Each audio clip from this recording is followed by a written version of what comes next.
History remembers the sound of the explosion, but it rarely notices the silence of the fuse. If you ask most people when the global order collapsed, paving the way for the Second World War, they will point you to New York City in October 1929. They will tell you about panic on Wall Street, stockbrokers jumping from windows, and the Great Depression radiating outward from America. They would be wrong. The crash of 1929 was certainly a disaster, a massive contraction of wealth that left bruises on the global psyche, but it was not the killing blow. The world, fragile as it was, actually stabilized in 1930. The markets calmed. There was a brief, desperate hope that the worst was over. The real end of the world didn't begin in a skyscraper in Manhattan. It began in a quiet, paneled boardroom in Vienna on May 11, 1931.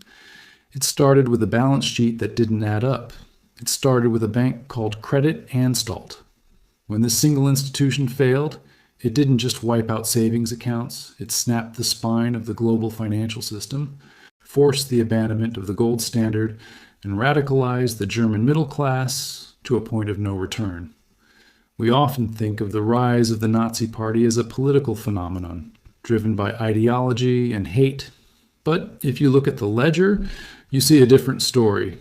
The road to Stalingrad, to Normandy, and to Auschwitz began with a liquidity crisis in Austria. This is the story of how a bad loan became a world war. To understand how a single bank could hold the detonator for a global conflict, we have to look at the strange, mutilated map of Europe after World War I. The Austro-Hungarian Empire, once a massive economic zone stretching across Central Europe, had been carved up by the Treaty of Versailles and the Treaty of Saint-Germain. What was left was the Republic of Austria, a tiny nation with a massive head and a shrunken body. Vienna was an imperial capital built to administer an empire of 50 million people, now governing a country of only 6 million. It was a city of ghosts and bureaucrats, filled with grand palaces and banks that had lost their purpose. In this vacuum, one institution stood as the titan of Austrian finance, Credit Anstalt. This wasn't just a bank, it was the entire Austrian economy wrapped in a pinstripe suit. By 1931, through a series of government-forced mergers to save weaker banks, Credit Anstalt controlled nearly 70% of Austria's trade and industry. It held over 50% of all bank deposits in the country. The bank was owned by the Rothschild family, a symbol of old-world financial stability. If you lived in Vienna, you didn't just bank with Credit Anstalt. You worked for a company they owned. You bought goods from their subsidiaries, and your pension was tied to their solvency. The assumption was absolute. Credit Anstalt cannot fail because if it fails, Austria ceases to exist. This fragility was masked by the illusion of the golden age of the late 1920s. American capital was flooding into Europe, rebuilding German industry and keeping the lights on in Vienna. But this money was what economists call hot money. It was short-term loans, callable at a moment's notice, being used to finance long-term projects. Imagine taking out a payday loan to build a factory. As long as the lender keeps rolling the loan over, you are fine. But if the lender gets spooked and asks for their cash back on Tuesday and your money is cemented into a factory wall, you are bankrupt. The system keeping this delicate flow of money moving was the gold standard. In the interwar years, the gold standard was treated with religious reverence. It was the golden fetters that bound nations together. Every currency had a fixed value in gold. This meant governments couldn't just print money to solve their problems, because for every paper note, they needed gold in the vault to back it. It was designed to prevent inflation and enforce discipline. In reality, it created a doomsday machine. If a country lost confidence, investors would pull their money out, converting it to gold and shipping it abroad. The central bank would see its gold reserves drain away, forcing them to raise interest rates to attract the gold back. Raising rates in a depression is like treating a bleeding patient with leeches. It sucks the remaining life out of the economy. The stage was set. The floor was soaked in gasoline. All it needed was a spark. And that spark came from a decision that, at the time, seemed entirely rational, even clever. This brings us to the fatal mistake. In March 1931, The politicians in Berlin and Vienna made a calculation. The German and Austrian economies were both struggling. Tariffs and trade barriers were strangling them. So, the German Foreign Minister Julius Curtius and his Austrian counterpart proposed a Zollunion, or a customs union. They would abolish tariffs between the two German-speaking nations to boost trade. Economically, it was a brilliant move. It would lower prices, increase efficiency, and help both nations recover. Politically, it was a death wish. To the French, this looked exactly like Anschluss, the forbidden unification of Germany and Austria. France, still traumatized by World War I, viewed any coordination between Berlin and Vienna as a prelude to a new invasion. The French reaction was swift, brutal, and financial. They decided to weaponize the bond market. France began aggressively selling off short-term Austrian and German debts. They pulled their capital out of Vienna to punish the Austrians for the customs union proposal. They intended to twist Austria's arm to force them to beg for mercy and abandon the Union.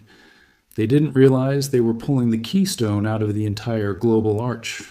The pressure mounted instantly. Credit-Anstalt was already weak, burdened by the bad debts of other banks the government had forced it to absorb. When French capital started fleeing, the bank's balance sheet began to hemorrhage. On May 11, 1931, Credit-Anstalt announced a loss of 140 million shillings. In today's terms, the number seems small, but in 1931 Vienna, it was the apocalypse. The loss wiped out most of the bank's equity. The run began immediately. It wasn't just grandmothers lining up to withdraw their savings. It was foreign banks, hedge funds, and governments frantically wiring money out of Austria. The Austrian government tried to stop the bleeding. They guaranteed the bank's liabilities, effectively putting the entire nation's credit on the line to save the bank. But remember the golden fetters. To pay out these panicked depositors, the Austrian central bank had to print money. To print money, they needed gold. As they printed shillings to replace the fleeing foreign capital, the ratio of gold to paper collapsed. Austria was bleeding to death. This is where the tragedy turns mechanical. In a modern economy, the central bank would just act as a lender of last resort, printing fiat currency to flood the system and calm the panic. But under the gold standard, Austria couldn't do that without breaking the rules of the global order.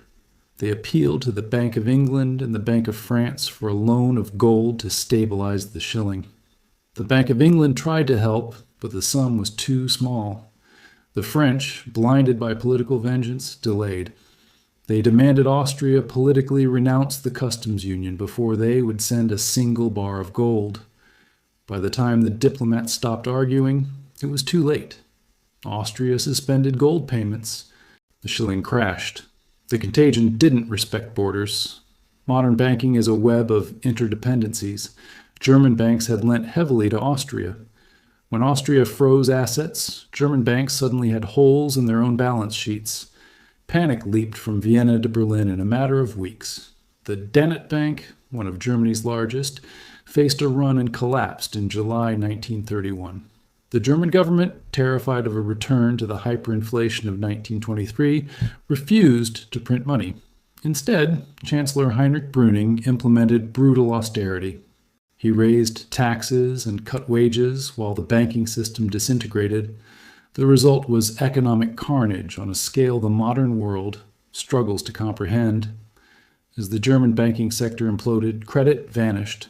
Factories that were profitable one day closed the next because they couldn't get a loan to buy raw materials. Unemployment in Germany rocketed upward, not steadily but vertically. It went from manageable levels to 6 million unemployed practically overnight. The middle class, which had just barely recovered from the wiping out of their savings in the 1920s, was destroyed for the second time in a decade. This is the pivot point of history. In the elections prior to this crash, the Nazi Party was a noisy but manageable fringe element. They were losing momentum as the economy had stabilized in the late 20s. But the banking collapse of 1931 changed the psychological landscape of Germany. The average German looked at the establishment, the moderate politicians, the international bankers, the Treaty of Versailles enforcers, and saw only incompetence and malice. They saw a system that prioritized the rules of gold over the lives of their children.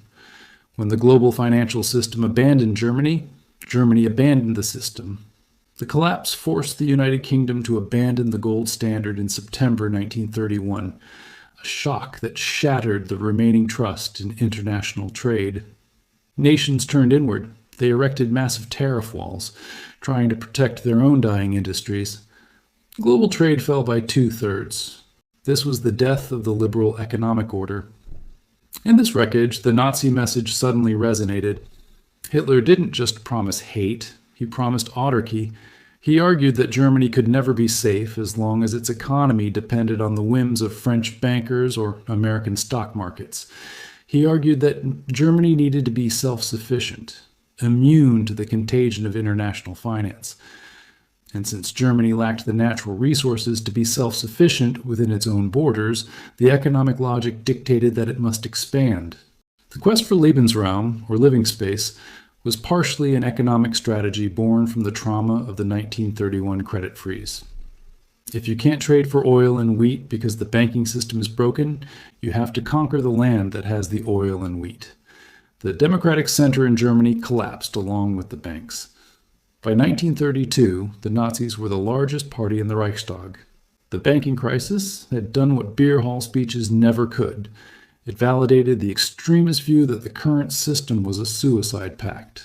The failure of Credit Anstalt proved to the German people that the international rules were rigged against them. When money dies, politics gets violent. We look back at this cascade: Austria, then Germany, then Britain, then the world. And we see the terrifying speed of financial contagion. It took less than 6 months to turn a recession into the Great Depression. The mechanisms of a debt are invisible threads that bind us all, and when they snap, they whip with enough force to decapitate empires. The Paula fatal mistake on the customs union and the French retaliation reveals the danger of using finance as a weapon of war. France wanted to hurt Austria diplomatically. They ended up destroying the economic containment field that was keeping Hitler out of power. There is a haunting modernity to this story.